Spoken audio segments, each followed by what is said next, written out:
السلام عليكم ورحمة الله وبركاته.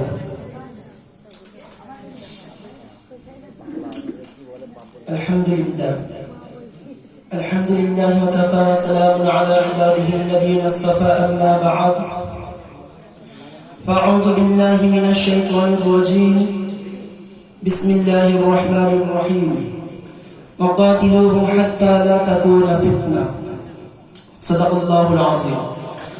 সর্বাধিক প্রশংসা বিশ্ব নিয়ন্ত্রা সেই মহান আল্লাহ রাব্বুল আলামিনের দরবারে, যিনি মহিয়ান গরিয়ান সর্বশক্তিমান, যিনি অভয় অক্ষয় অনাদি অনন্ত অসীম দয়ালু কৃপাবান। সমগ্র সৃষ্টি জীব জানার করে গুণগান, জানার বিনা অনুমতিতে চন্দ্র সূর্য তারকারাজি উদিত হয় না, অস্ত্র যায় না।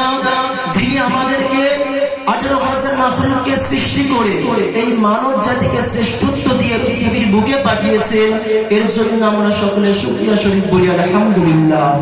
তারপরে পরে জানাই বিশ্ব নবীর প্রতি, যিনি মানবতার অলংকার, নবীকুলের শিরোমণি, যিনি মাহমিনার লাল, মরুর দুলাল, মক্কার বাতি, মদিনার জ্যোতি, সেই নবীর সামনে আমরা সকলে অন্তর এবং অন্তরস্থল থেকে বলি সাল্লাল্লাহু আলাইহি ওয়াসাল্লাম। প্রিয় বন্ধুগণ, আমার বক্তব্যের বিষয় হচ্ছে স্বাধীনতা সম্পর্কে। প্রিয় বন্ধুগণ, আমার 1601 খ্রিস্টাব্দে রক্ত পিপাসু ইংরেজ ব্যবসা বাণিজ্য করার উদ্দেশ্যে এই ভারতবর্ষে প্রবেশ করেছিল। এই ভারতবর্ষের সৌন্দর্য দেখার পর যখন তাদের এই শরীরের মধ্যে সুসংলাপের শিরোন জেগে উঠেছিল, ঠিক তখনই তারা শুরু করেছিল এই ভারতবর্ষের বুকে আধিপত্য বিস্তার করার আপ্রাণ প্রচেষ্টা। অবশেষে 1757 সালে 23শে জুন মুর্শিদাবাদের পলাশী প্রান্তরের আম্রকাননে নবাব সিরাজউদ্দৌলাকে পরাজিত করে দুর্বল অসহায় ভারতবাসী আবার বৃদ্ধ পরিবার উপরে অকথ্য অনির্মম অত্যাচার চালানো হয়েছিল। অত্যাচারিত, নির্যাতিত, সহজ সরল এই ভারতবাসী মর্মান্তিক ও মর্মাহত অবস্থা দেখে উলামা কুলের শিরোমণি বিখ্যাত দার্শনিক হযরত মাওলানা শাহ ওলিউল্লাহ দেহলভী রাহমাতুল্লাহি আলাইহি সর্বপ্রথম এই ভারতবর্ষের বুকে স্বাধীনতার বীজ বপন করেছেন। এরপর তার সুযোগ্য সন্তান শাহ আব্দুল আজিজ দেহলভী রাহমাতুল্লাহি আলাইহি 1803 খ্রিস্টাব্দে কুরআনের নির্দেশে ওয়াকাতিলুহুম হাত্তা লা তাকুনা ফিতনা এই আয়াতটির দিকে লক্ষ্য করে ওই অত্যাচারী জালেমদের বিরুদ্ধে জিহাদের ফতোয়া ঘোষণা করে দিল। এর সঙ্গে তার ছাত্র স্যার সৈয়দ রহমাতুল্লাহি আলাইহির দ্বারা গোটা ভারতবাসীকে অগ্নিশিখার দাবানলে দগ্ধ করে রেখেছিলেন।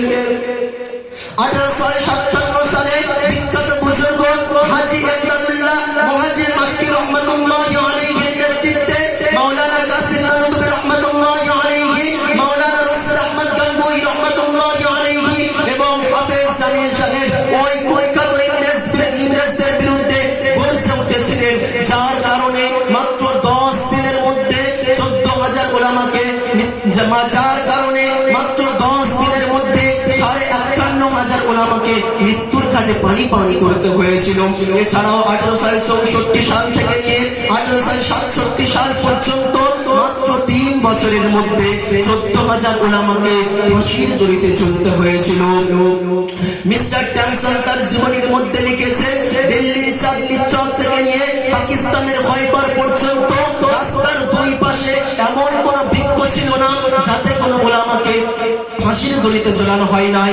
তিনি আরো বললেন, দিল্লির এক তাঁবুতে পড়া বন্ধ অনুভব করে আমি একটু তার কাছে গিয়ে দেখি যে 40 জন উলামাকে উলঙ্গ করে জ্বলন্ত অগ্নিকুণ্ডে নিক্ষেপ করে তাদেরকে পুড়িয়ে ভস্ম করা হচ্ছে। আর 40 জন উলামাকে উলঙ্গ করে তাদেরকে জিজ্ঞাসা করা হচ্ছে, তোমরা যদি আজ বলো 1857 সালে ওই মহাবিদ্রোহীতে আমরা অংশগ্রহণ করি নাই, তাহলে তোমাদেরকে এই ভয়াবহ মৃত্যুদণ্ড থেকে মুক্তি দেওয়া হইবে। কিন্তু অত্যন্ত আশ্চর্যের ঘটনা, একটা উলামা মিথ্যা কথা বলে নিজের প্রাণ বাঁচাতে চায়নি। তাই তো ডাক্তার শামীম সাহেব কাঁদতে কাঁদতে বলেছিলেন, আজ যদি এই ভারতবর্ষের বুক থেকে এক মুষ্টি মাটি উত্তোলন করা হয়, এখনো পর্যন্ত আজ যদি এই ভারতবর্ষের বুক থেকে এক মুষ্টি মাটি উত্তোলন করা হয়,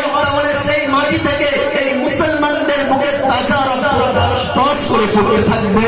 তিনি আরো বললেন, শুধু মুসলমানদের বুকের তাজা রক্ত নয়, আলেম ওলামাদের বুকের তাজা রক্ত টস টস করে পড়তে থাকবে।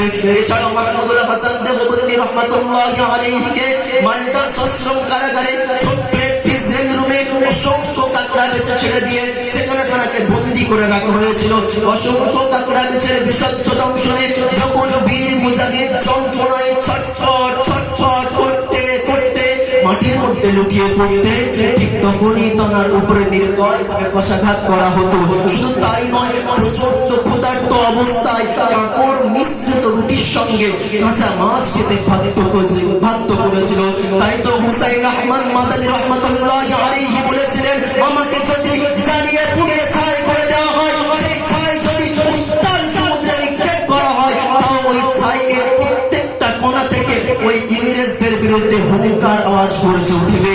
এইরকম লক্ষ লক্ষ ওলামাদের মুখের তাজা রক্ত স্রোত বগিয়ে দিয়ে অবশেষে 1947 সালে 15ই আগস্ট এই ভারত থেকে অত্যাচারী ইংরেজদেরকে বিতাড়িত করে এই ভারতবর্ষের স্বাধীনতার তিরঙ্গা পতাকা উত্তোলন করা হয়েছে। কিন্তু অত্যন্ত দুঃখে ও বেদনার সঙ্গে বলতে হয় যে ওই সমস্ত বীর মুজাহিদদের অবদান বর্ণনা করতে গিয়ে সাম্প্রদায়িকতার কলম চালানো হয়েছিল। তাই আমি বলতে চাই, ভেঙে যাক ওই সমস্ত হস্তগুলি যারা ভারত স্বাধীন বীর মুজাহিদদের অবদান বর্ণনা করতে গিয়ে সাম্প্রদায়িকতার কলম চালিয়েছিল। তাই আমি কবির ভাষায় বলতে চাই, রক্তে রাঙা ভারতবর্ষ আমাদেরই ভারত রে, রক্তে রাঙা ভারতবর্ষ আমাদেরই ভারত রে, রক্ত দিয়ে গড়েছি মোরা এই ভারতবর্ষের স্বাধীনতাকে। ইতিহাসের পাতায় মোরা পেলাম না কোথায়, ইতিহাসের পাতায় মোরা পেলাম না কোথায়। তারাই হলো সেনা নায়ক যাদের কোনো গন্ধ নাই। হাতে ছিল কলম, তাই যা ইচ্ছে তাই করিল, হাতে ছিল কলম, তাই যা ইচ্ছে তাই করিল। পেলে কলম বুঝিয়ে দেব সত্য ইতিহাস তাকে কয়। কুখ্যাত ইংরেজদের মতো কেউ যদি করে মোদের পরাধীন, আব্দুল্লাহর মতো শহীদ হয়ে করবো মোরা দেশ স্বাধীন। অকারণে কেউ যদি করে মোদের ক্ষুদ্র, অকারণে কেউ যদি করে মোদের ক্ষুদ্র, তৈরি আছি তাদের বিরুদ্ধে করবো মোরা যুদ্ধ ইনশাআল্লাহ। এই বলে আমি আমার ক্ষুদ্র বক্তব্য শেষ করছি। ওয়া আখিরু দাওয়ানা আলহামদুলিল্লাহি রাব্বিল আলামিন। আসসালামু আলাইকুম ওয়া রাহমাতুল্লাহ।